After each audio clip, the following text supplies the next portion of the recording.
Knockout Legends in the building. Like, comment, and subscribe. So today we'll talk about Hughie Fury. He does an interview with Boxing King Media and he has a few things to say. And surprise, surprise, he's coming back again. So with no further ado, something in place now, but before we get to that, I just want to ask you, how you been and what you've been up to over the last couple of years. I've just been trying to get back into the ring. I've had to face a lot of battles and that, and main thing now is it's all over, coming back healthy, and I'm eager to get in there. It's mad because I was looking earlier. You're still 29 years old. You're still, I don't want to use the word baby, but you're still really, really young. Do you feel old? I do. I've had a hard paper round for sure. I definitely don't look young anyway. You said it, not me, man. But obviously, you're 29. You're thinking it though, so you're a cheeky bastard. No problem. I definitely wasn't thinking it. You didn't say no, did you? No, I disagree, mate. I still think you look well for 29. But obviously, you're 29. You've got loads of life experience, and what do you think you've learnt in your 20s that you're going to take into your 30s? Listen, I believe in God's got a path for us all, and God's lead me down the path, and with the experience and everything I've learned on the way, all the challenges and all what I've come through has made me the path to get to the top. And I believe it all stands me in good stead. And now I'm just ready to put it all into play, and I'm looking forward to a big, massive year. I think 16th of October 2021 was the last time you stepped into the ring. A really good win you had back then. What you missing the most about just the game in general? I love the game. I love to get punched in the face. I love to do damage. Now it's just I've had one goal since I was a young kid, and that's to be the best. And I'd never ever stop until I get there. I would never be a journeyman, and I'd never, if I thought I was going to come short, I'd pack up tomorrow. I put everything I've owned back into my business. It's like here, I built a gym, but I've not able to get the use out of it because I've been ill. But it's another barrier. But now it's time to put the damage in, and I believe I'll get there. A lot of your fans, you have critics and you have fans. Are you 100% now? The health is ticked off. I think your dad announced recently February is the date they're looking at. Is that pretty much certainty now? Yeah, 100%. Now it's just a matter of getting back in the ring and getting the cobwebs off and having a big year. There's been loads of boxing activity over the last 12, 13 months or so in your division, especially. Any particular fights that you've watched and whetted your appetite? Any fights that you've enjoyed? I think the heavyweight division is wide open, and I'm gonna put a lot of holes in it because I believe now it's my time. And I think it's for shit. I'm looking now to put a statement on. I'm going to ask you about some of the fights we've got coming up. Deontay Wilder against your former opponent, Joseph Parker. A fight that no one really saw coming. It's happening in a few weeks' time. How do you kind of see that playing out? It's going to be a good fight. It's going to be dangerous for Joseph Parker. If he can keep him the distance and that, he'll probably win it. But I can see his defence not the best, so I reckon Wilder will knock him out. On that same card, there's obviously a few other heavyweight fights on as well. We've got Gerald Miller making a surprise comeback fighting Daniel Dubois. And I think the last time I was here, I kind of suggested Dubois versus you. How do you see that one going? Because it's an intriguing fight.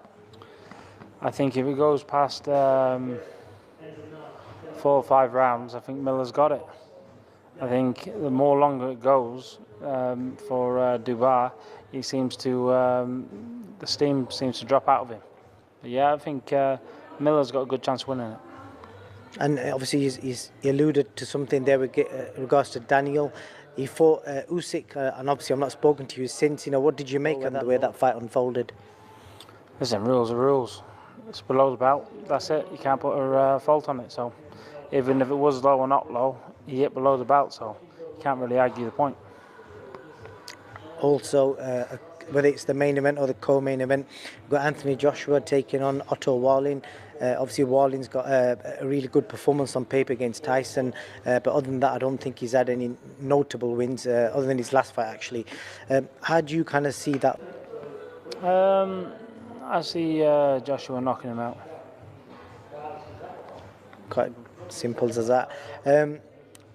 There's been a lot of, obviously, I don't use the word scrutiny, but a lot of opinion on AJ deciding recently to train with Ben Davison. What did you make of that change? And I think obviously there's different aspects to the reasons, but I think the main reason from what we're hearing is the fact that he didn't want to go back to Texas and then go to Saudi with the plus 10-hour time difference. It's like a lost puppy trying to find a new home. It's like he's uncomfortable in himself and he's trying to go blaming trainers for if he's having a bad day or something. It seems like he's going to someone else. He can't stay stable for some reason. But so I don't really pay attention to all that sort of shit to me. Is AJ still a name that you're looking at? Because I think last time when we spoke, you suggested AJ's name and all the papers picked it up. Obviously, you want to get yourself back in the ring first, but is that a name that you still want to target? 100%. These are the names, and I believe these fights will happen next year. Once I get back in the mix, and then AJ, Wilder, whoever fight there, I want to fight the big names. And what's your promotional situation? You're still with Boxer? Yeah, still with Boxer. Like I say, hopefully you get me out in February against a journeyman probably like Derek Chisora. He's a fucking stiff, to be honest with you. Take him out in the first one. Like I say, I've been out of the ring for 2 years, but I'll take him, no problem, from your warm-up fight. And then whoever. Okay, I wouldn't expect you to say that. So you're wanting Derek Chisora? Is that like a call-out, official call-out? Yeah, listen, then to me, it's a journeyman. I'm way above that. And I believe, and I'll take that with my first fight coming back. These are the fights I want to be in, but I want to be past that. Like I say, I believe he's a journeyman. Get me first one out of the way, blow off a few cobwebs and that, take a few rounds, and then fight whoever. Other than the boxing side of things, Huey, what else have you been up to?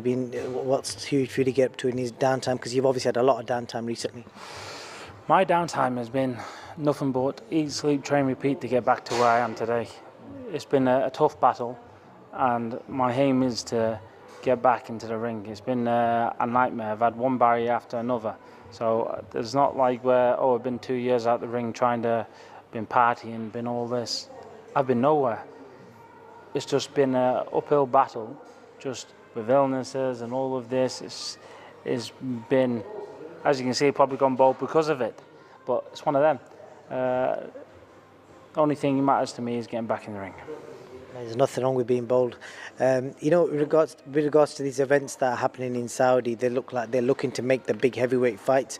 Is that something that'd interest you? If they rang you up tomorrow and said, do you want to step in and fight? They could pull anybody out because they're looking to just match up the top 20 heavyweights against each other. Yeah, 100%. Listen, they are making the fights now. This is a good card, what's coming up. It's interesting. It's got the fans interested in it as well.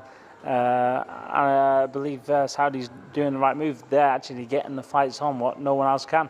So, I'd be honoured to fight on there one day. Well, I hope to get to see you there. I just want to say, if you got a message for your fans, Huey, because like most boxers, you have your critics and your fans, and we sometimes forget about the fans who have followed your journey. So, just a message to them. Yeah, I've had fans from day one, and I appreciate the support. And believe me, I've probably been out the limelight for a while now, but I'm coming back. And that I will be. There's a lot of people who've probably got bets on me to become world champion, and believe it, I will be world champion. So all my fans out there, I just appreciate.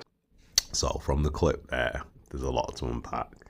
Huey at one time was touted to be as good as Tyson Fury, slick boxer, defensive, good footwork, all that stuff.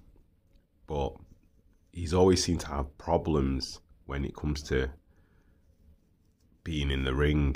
Now, his record is 26 with 15 KOs and 3 defeats. And the 3 defeats are arguably when he stepped up against the best opponents, either world level or ex-world level, or on the cusp, or even European level, you could say.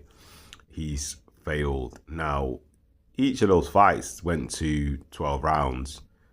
And obviously he lost. So he lost by a majority decision in 2017. I think it's the 23rd of September against Joseph Parker. I actually went to that fight and I remember watching it. It was in the MEN, and basically he thought he won that fight, and he was complaining, saying that he got robbed on the scorecards. But I watched the fight, and he did as much as he could to keep Parker away from him because he was scared of Parker's power. And remember, at that time, Parker was friends with Tyson Fury. That's one of the reasons why Huey and his dad Peter fell out with Tyson, because he basically was friends with him and they were fighting him. That's one of the reasons. That's the main, I think it's the main reason, basically. And obviously, I think he had him as a sparring partner. So what Peter was alluding to the fact was, right, you're fighting the guy that my son's fighting. When you fight the way my son fights, which is what I've taught you how to fight. So he's going to know how to fight him, which is what he did do. And that's how he beat him, because he knew how to nullify his style. He just kept going to the body and then kept hunting him down. And basically, Huey couldn't deal with the power and he didn't want any part of it. And he tried to do what Tyson does, but he's not got the actual extra size that Tyson has. So, and I don't think he could actually sustain the weight that Tyson sustains for the size he has. And Tyson just was overall a better boxer, just full stop. He's just a better complete boxer. Fury didn't really have an extensive amateur career. He had 9 fights and he lost 2 of the fights, you know what I mean? So even though his dad's Peter is a sick trainer, I'm not gonna lie, he's a brilliant trainer. Without him, Fury wouldn't have done what he did to Klitschko. But anyway, the other fight that he lost was against Kubrat Pulev, and that was in 2018. That was 27th of October, and he lost by unanimous decision again. That was a 12-rounder, and again against Alexander Povetkin, and that was on the 31st of August 2019. So each time he stepped up to, I'd say, arguably top 10 opponents and ex-world champions, and Parker was a champion at that time, he's failed. The only notable wins that he's got on his record are people that were at one time decent contenders, but now I would say they're like probably top 15, just outside the top 15, or, well, I wouldn't even say top 15, I'd say probably top 30, like, gatekeepers. I wouldn't say the journeyman, I'd say the top 30 gatekeepers, like Maris Wack, Christian Hammer, Pavel Sauer, and Samuel Peter. But Samuel Peter was a decent boxer a long time ago in the Klitschko era, so he's obviously old and faded now. So when you were fighting him, you'd become basically, what would you say, an old gatekeeper or old journeyman, basically. So, but anyway, it seems that he's always had illnesses plaguing him, Huey, and they don't know why. But remember, when Tyson got banned, he also got banned, and one of the illnesses that people were complaining about was all the acne that he got. And basically, one of the side effects of PEDs is acne. So he must have at some point took a course, it's gone wrong, it's affected him, and then obviously that's caused the illness. Now again, he's been out for about 2 years since the Christian Hammer fight, and obviously he's finally come back, but 2 years out of the ring's a long time, and obviously has he even still got that boxing fitness or that stamina to actually contend? Now, he mentioned some things about Joshua, and he was saying he'd like to fight Derek Chisora, and saying Derek Chisora is a stiff. But the thing is Derek Chisora is consistent. He's still fighting, and yeah, he was only 29, and each time he's been asked to step up, he stepped up. But you've not really beat anyone of any actual note on even the European level, or even, I won't even say British, because Sam Sexton's probably the only person that you beat within that scope of things that you can say was British, whatever. But like, you need to be fighting at least, I'd say, Dillian White, even David Price. You flipping heck, she's always fought David Price, you know what I mean? And I'm not saying Pricey was decent when he had his when he was all right, but like, obviously, you not even fought him, you not even fought You're not even fought none of the young upcomers. You should be fighting some of them. That would actually create a buzz. You know, you're saying you want to fight Derek Chisora, but that's about money. That, but like, I'll be honest. I think Derek would give you problems, even though Derek's washed.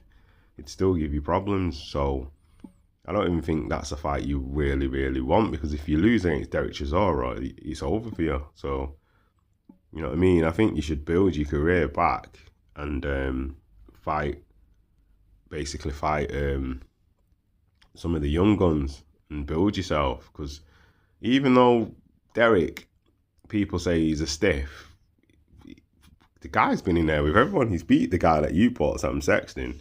He's fought Fury 3 times. He fought Klitschko, which went to a 12-round decision, Vitali. He got knocked out by David Haye, you know. He's fought Tyson 3 times. He's fought Malik Scott, beat Malik Scott. He's beat Kevin Kingpin Johnson, who he's beat. He's fought Kubrat Pulev, lost by split decision. I think he won that fight. I remember watching that fight. You know what I mean? But he didn't get the decision. He lost by split decision against Dillian Whyte, and some people arguably say he won that fight. Again, it was a close fight. He lost by majority decision against Ajit Kabiel. He beat Carlos Takam. He got knocked out by Dillian Whyte in the 11th round, and he was winning that fight until he got knocked out. He's beat Senad Gashi, Artis Spilko, David Price. He gave Usyk a nightmare in that fight, then he gassed and he lost by split decision. Again, that was a hard night against Joseph Parker, something that you didn't do. Then he lost by unanimous decision. Then he rematched Kubrat Pulev, beat him, split decision, fought Tyson Fury, and then he won by majority decision, unanimous decision against Gerald Washington, and that was in August. So that's not a really easy fight for you to take, even though you're saying Chisora's washed. And yeah, Chisora's coming at the end, but he's still active, he's still busy, he's still fit, and he's still going to turn up and cause havoc. So that's not a fight you should be taking. I think you should be trying to take on some of these young guns, getting your confidence back, at least creating some kind of buzz, then moving up to that kind of stage of things. Then if you get the chance to fight like a higher opposition, then you can. Because I think even Daniel would cause you problems. So, you know what I mean? You were saying if it goes past, I think, what is it? If it goes past 5 or 6 rounds, Miller's gonna beat him. But remember, Miller's on PEDs. If Miller's not on these PEDs, he's not going to be throwing 200 punches, flipping a fight or a round or whatever it is the statistics say he does. But, you know, if there is drugs checks or there's drug testing, I don't think there will be in Saudi Arabia, to be fair. But anyway, then he's mentioning Joshua, and I found that a bit bizarre about he's like a lost puppy, changing trainers, and he doesn't know which style to to cement to. And I'm thinking, you've not fought for 2 years. You shouldn't really be talking about anyone, bro. And then before that, you had another hiatus before that. So I think it's been about 3 times you've come back, if I can recall. So really, you should be quiet, man. You know, you've took PEDs in the past as well, and you've been caught. So you can't really talk. And these illnesses, I'm not sure if it's the side effects of the PEDs that you're taking and your body can't handle it. Do you know what I mean? Keep going on about acne and, you know, this illness, but nobody actually elaborates on what the illness is. Most people would say, "Oh, I've had cancer," like with what's his name, the head of Sky, the guy that's just gone from Sky, Adam Smith. You know, even though he didn't come out straight away, like, but he recovered. It's come out that he had cancer. Do you know what I mean? Like, and then obviously even like with other people, if they've had issues, they'll just say what's wrong, or eventually it comes out, but there's never any ever mention of what was wrong with him. So how do we actually know he's ill and it's not just a lie and he's depressed? Do you know what I mean? Like Nathan Gorman was when he got beaten by Daniel Dubois. He just got depressed and couldn't come back. And then he tried to come back, but I don't know. It didn't work for him, because obviously he gave Wardley a hard fight, but like Wardley beat him. So I think sometimes the longer you're out of the ring and you're not like fighting, that can affect you mentally, as well as if you've got mental problems from fighting. Maybe your career's not where you think it should be and you should be more progressed. But boxing's a cruel sport. Sometimes it's a lot mental more than physical. don't get me wrong, the physical body propels you to do what you need to do, in the sense that you keep it fit and you keep it in time and you keep it in shape. But like, you need heart and will, and obviously heart to actually see out a fight. That's why Fury gets so much credit for what he does and you don't, because a lot of Fury's fights, even if he doesn't have the physical attributes, either stamina or, you know, his body's not the strongest, or, you know, his muscles not there, or he's fat, he's out of shape, his heart always sees him through the fight. So he sees it through, regardless if he gets knocked down or he gets knocked out, he'll get up and he'll will it. It's the Rocky mentality, in the sense that, you know, you need to go all the way and give everything you've got, even if you lose. And that's another thing about Chisora. He does the same thing. So if you haven't got that, then you haven't got it. It's just one of them. You know, some people have it, some people don't, and some people lose it as they get older. So, and like Boxing King Media was alluding to the fact that he's still 29, and, you know, he still looks young, and then whatever, and then he said he's a cheeky bastard because obviously he alluded to the fact that, well, you said it, he's had a hard paper round, but he does look old. I'm not being funny, but he looks like he's almost 40. You know what I mean? Since he's 29, it looks like he's aged, and he's almost 40. And another effect of PEDs is that it ages your body. So again, and I don't know what's with the haircut, but he looks like he's losing his hair. This used to be a guy that had loads of hair. Same with Tyson. He used to have loads of hair, big head of hair. Take PEDs. It can accelerate male pattern balding, because the testosterone in high amounts speeds up the process of aging. So when it speeds up the process of aging, obviously you get loads of DHT, and then it causes male pattern balding. So it's just a byproduct of taking those things. You know, there's other things you can take again to stop that, but like, who knows what they've been taking. So, you know, you don't know if it's sped up the process or if it's had a detrimental side effects. And that's the thing with a lot of them PEDs. A lot of them are synthetic, a lot of them experimental, a lot of them are from labs where stuff's not regulated. That's why they're banned, because even though it says it's one thing on the label, it might actually be something else, because they can't get the chemicals to make that actual substance. So just because it says it on one label, what it is, it could actually be something else, and it could be mixed with that. So then you get side effects of probably two different things, and you don't know what you've actually took, but you've just assumed it's that. Because like, you can go to other countries and buy these things over the counter, where things are not as regulated as in other places like in the UK or in the Western world.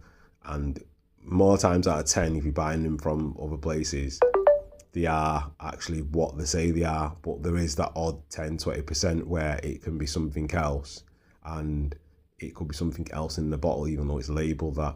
So you're taking, it's like Russian roulette. You're putting a bullet in the gun and then spinning it and then hoping that it doesn't hit you. But if it does hit you, basically you have to suffer the effects of whatever happens. So I don't know. But anyway, moving back more to what Boxing King Media was saying to Hughie, and Hughie was going on about the Josie Parker fight and the Wilder fight, and saying that basically Wilder will knock him out, which is a bit, I think that's a bit sour grapes, because, and then he mentioned he's got no defence, and I thought, but when he fought you were running from him. So this thing about he's got no defence, is that because he got beat by Joe Joyce? He threw everything he could at and the kitchen sink at Joe Joyce, but that's all he could do. He couldn't box the guy. The guy just keeps coming forward, and he's big, like a big flipping zombie, man. You know what I mean? And don't get me wrong, people go, yeah, but Zhang just smashed him up. But Zhang's flipping massive. Zhang's massive. He's a southpaw, and he's got fast hands, and he kept timing Joyce, and Joyce just didn't use any kind of guard or any kind of head movement, and then decided to come in heavier than what he was in his last fight with Zhang, and then try to do that, which is a bit dumb because it will slow you down anyway. being that big. So you negated one aspect and then tried to use something else, which is basically would be detrimental, and it's not going to work anyway. So I don't know. It was bizarre, but like I think all them punches to the head have actually affected Joyce, and the culmination of everything that he's took and the punishment he's took up until that fight there with Zhang, that's why he got knocked out. So there is that, but like yeah, he beat Parker, but there was nothing Parker could do. Parker couldn't dominate Joyce at that point. He's probably the fresher, younger, tougher fighter. You know what I mean? So I don't know about his defence going. I just think it's just a case that Parker just went for it as best as he could and tried to do what he wanted to do, and it didn't work. And you have to give him his due for even fighting Joyce. He didn't need to fight him. You know what I mean? A lot of fights that Parker took, he didn't need to take, but he did. And again, it's about the money, but like everything's about the money. So, you know what I mean? He didn't need to take the Dillian White fight and he took it. You know what I mean? To be fair, that's a fight I wouldn't mind seeing a rematch of. And I wouldn't mind seeing a Joyce rematch as well. That would be a good fight as well. Just to see if Joyce would actually do that again to Parker. That's another fight. And also, you mentioned about Valin and Joshua's just going to knock Valin out. I agree, but I don't think it's going to be an easy fight for Joshua. But I do think he will beat Valin. But he probably will go for maybe 5, maybe even 6 rounds before he does knock him out. But he will knock him out. I think he will. So anyway, back to Hughie saying that he's coming back and he's going to fight a journeyman and then he wants to fight Derek Chisora. That's all I can really say. I don't even think anyone really cares at this point if Hughie comes back, because he's just a poor, very, very poor version of Tyson. And I think his time of actually trying to propel himself and get to somewhere has gone. And remember, he's already fought a lot of the opponents that Joshua's fought, that Joshua's beat, that he's not beat. So he shouldn't really talk about other boxers, regardless of if they lost to Usyk or Andy Ruiz. He's never going to get the opportunity to fight them. And even if he did, in all respects, he would get beaten easily, solidly,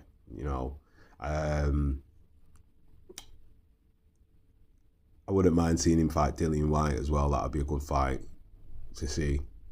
So, anyway, do you think Hughie is deluded, or do you think what he says has merit? Leave your thoughts in the comment section. Like, comment, and subscribe. And that is another one from Knockout Legends. Peace.